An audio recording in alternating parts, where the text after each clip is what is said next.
Hey there. I look like I'm smiling. I'm not. So, I've been home from having my biopsy done about 4 hours now, and I felt horrible. I feel horrible, and I feel sad about feeling horrible because this is nothing. This is just a biopsy. But when you take a compromised pancreas and you start probing it and like whatever chunks or whatever they take out of it for the biopsy, because they had to take extra because we are requesting genetic testing, so that way my kids can test themselves to make sure they haven't got the markers, that they won't get passed down to them anyway. So they had to take extra stuff. So my pancreas is not happy, and everybody at the hospital was really nice. The doctor was really kind. You know, everybody was like, we've got your back. It's hard to believe something like this is happening. But it is.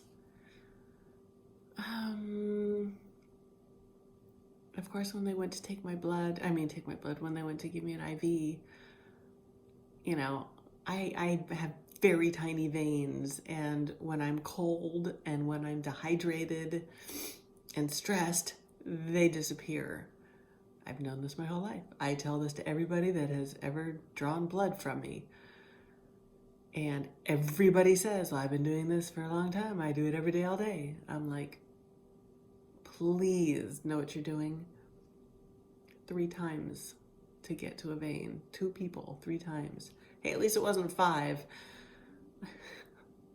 When I first went in for my blood panel, you know, nine months ago, at the very beginning of all this, this is all this lady does. I went to the blood place. That's all she does, all day, every day, is take blood. And I told her about my veins. And she goes, oh, I do this every day. I know it's my thing. And I'm like, okay, but I kind of feel like it's cold in here. I feel like I should be doing jumping jacks. And she goes, don't be silly. I've been doing this for a long time. She's very proud of herself. She's older. And I'm like, oh my God, okay. But I sat there on the table and I was like kind of moving my legs around, kind of doing like leg lifts, and freaking 5 times. And she was mortified. When she finally got it and she drew my blood, she disappeared. Literally disappeared. I lay there, and I'm just like, I'm all alone. There's nobody in the building. And I'm like, hello? Nothing. I get up. I start walking out the door. Hello? Nothing. Down the hallway. Hello? Nothing. And I finally get all the way out to the reception desk, which is like a part of a different section. I'm like, where did the lady that drew my blood, where'd she just like disappeared? And he's like, yeah, she left. That's funny. That's not funny. That's funny. Anyway, so that is how my day started. 3 tries, 3rd time's a charm. Got it in my, right here, you can see it. They tried the other one. Yeah, that vein said, no, thank you, don't want you there. Tried it here, no, thank you. I rolled. It rolled all over the place. Couldn't. Anyway, you didn't need to know all that, because that's just flat out yucky. Anyway, and then I asked the anesthesiologist. Like I said, everybody was very kind. It was a very kind group. It's not always that way, but today was very kind. And the anesthesiologist I met, and I said, hey, can I have a little like a numbing juice before the anesthesia goes in me? Because last time I had that, it really burned, like badly. And he goes, well, we're going to take good care of you. Don't you worry about a thing. And so I'm laying there, and I'm waiting, and everybody's like around me, and everybody's like, you know, how you doing? How you doing? Okay, we're going to start this. And he goes, you'll feel just a slight burn. And I'm, no, I went, no. And then I felt it and I'm just like, no, ow, ow, ow, because it gets so freaking intense. And I go, I'm going to cry. And I passed out. But I had to feel that, and I didn't want to feel that. And I need to be more persistent next time and say, I want that numbing injection before you give me the anesthesia, please. From now on, I have to be more, a little stronger at my words, because I know what I'm talking about. I'm super sensitive. I don't have drugs in my system. The most I've ever taken was like freaking Tylenol PM. That's to go to sleep at night. Since having this, I mean. But before that, nothing. No alcohol, no drugs, no freaking. I tried smoking pot once upon. It doesn't have nothing. Well, I mean, that was high school, really. But oh my God. So I wake up. I'm back in my little cubby, my recovery room. And, ow. Yeah. I'm like, what the heck? My pancreas is like, what are you doing to me? Not only am I compromised, but now you've taken pieces from me and it's like in a seized position. And the other side under my rib is like going zzz, zzz, right in my spleen. And then the doctor came, he was right there, and as I'm kind of waking up, and he's like, what a sweetie pie. Dr. Isa, I'm going to mention that because I actually like him. He was very kind and very right there, like eye-to-eye contact, and his hand on my shoulder, just going, we have your back, we're going to make sure everything's okay, blah, blah, blah. And he didn't say much, but he did say, the whole tale of, your pancreas has been completely compromised, and what you're feeling under your left rib, it is the spleen. It's been compromised quite a bit, and same with the part of your stomach. And he says, but we don't know anything until the biopsy's done. So I'm like, yes, I know. Okay, good.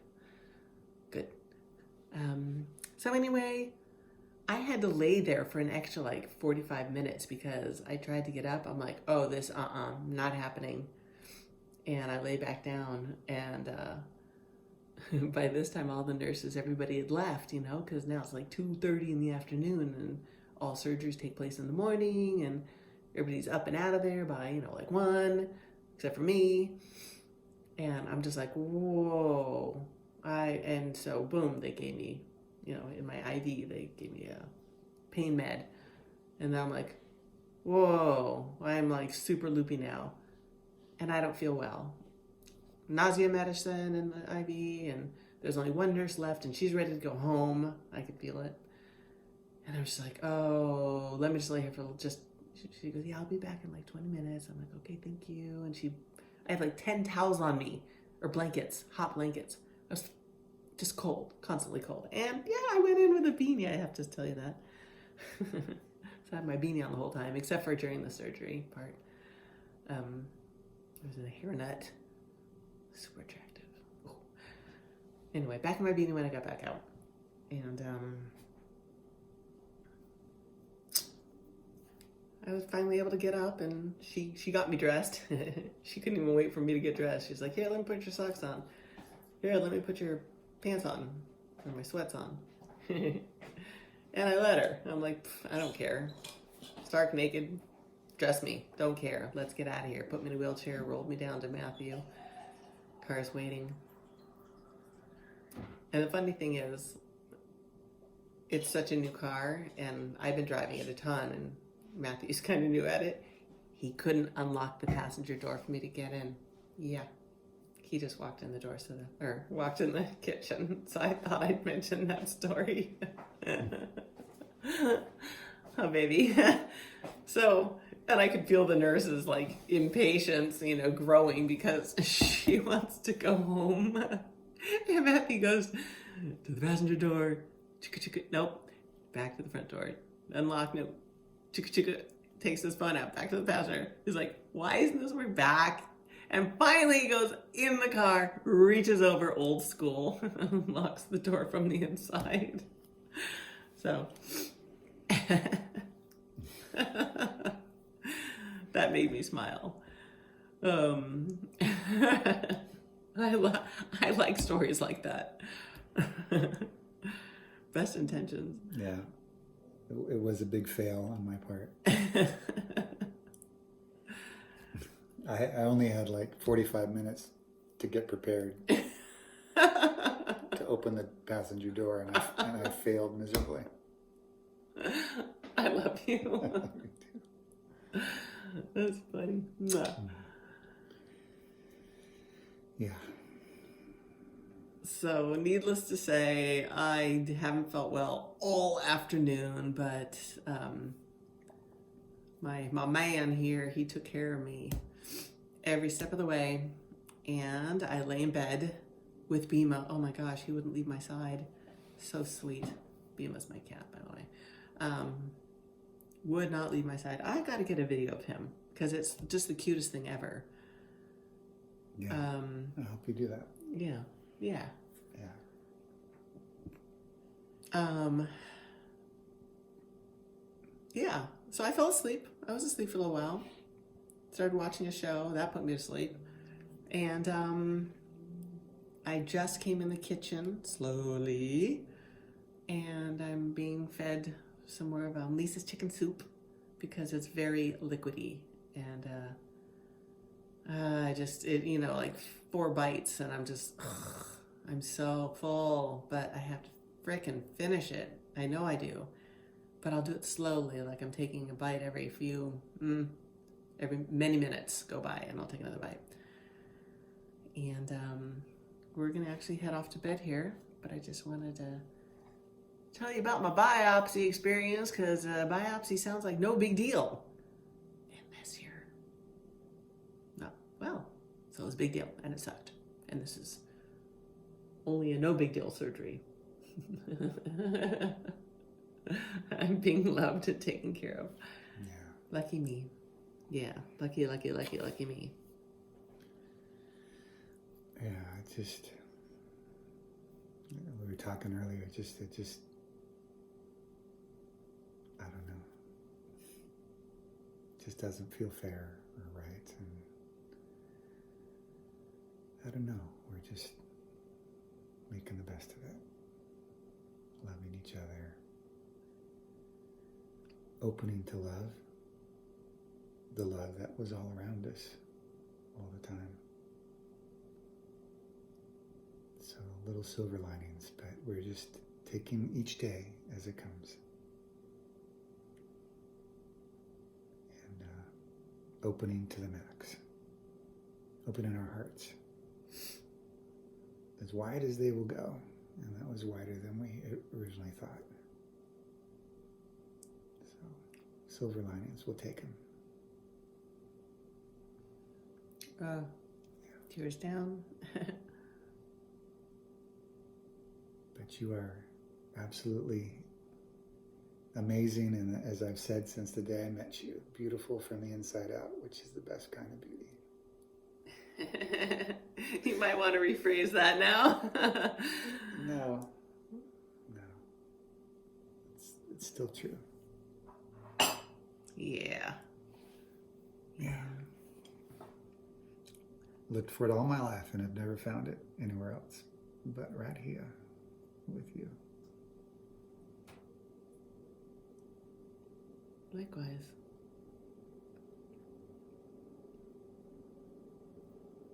Thanks, baby.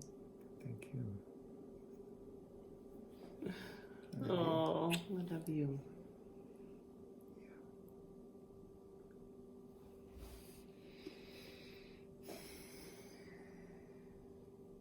Well, now it's just going to be a cry fest, so I'll sign off. But here's Matthew. For those of you that don't know him very well, he is my hero. He's my love. You are my love. You're my hero. You're my everything. You're my You are my beloved. my beloved. From the day I met you. Right? 14 plus years ago. 14 plus years ago. I love that. We have some funny stories too. I look forward to getting into my fun stories again. But gotta have these too. I haven't had a cry day yet. Not since day 1, 2, part of 3, part of 4, but but not on this. Okay, this is turning out to be a very long video. Mwah. I love you. I love me. All of him. We love you. And all right, I'll be back in the morning. Good night.